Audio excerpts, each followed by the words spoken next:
Македонија представува мост меѓу истокот и западот, место каде се соединуваат многу култури. Оваа порака, денеска при стартот на својата историска посета на нашата земја, ја упати поглаварот на Римокатоличката црква. Од Скопскиот аеродром, каде пристигна околу 8 часот и 15 минути, папата Франциск се упати кон вилата Водно, каде оствари средба со претседателот Ѓорѓе Иванов, премиерот Зоран Заев и нивните семејства.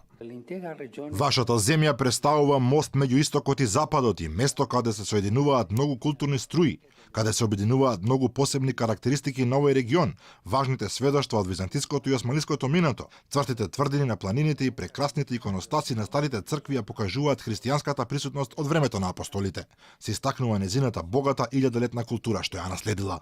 Според папата Франциск, најценето наследство на Македонија е мултиетничноста и мултирелигиозноста.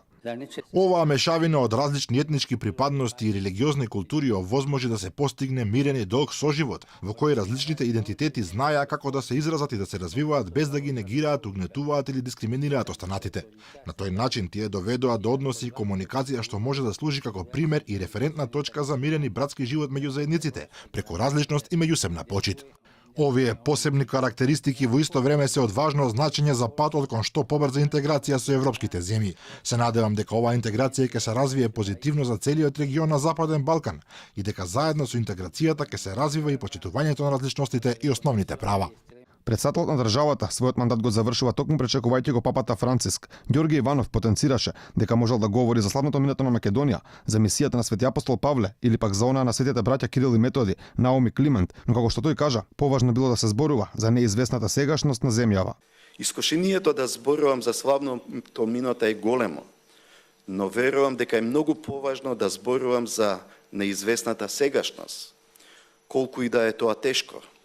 А вистина е дека вие доаѓате во време кога македонското општество е длабоко поделено, а македонската држава е тешко ранета поради прекршени ветувања, изневерени очекувања и разнишена доверба во меѓународната заедница. Децениските блокади на нашиот европски пат доведоа до политички и морални кризи што го намалија нашиот духовен имунитет и ги еродира вистинските и трајните вредности.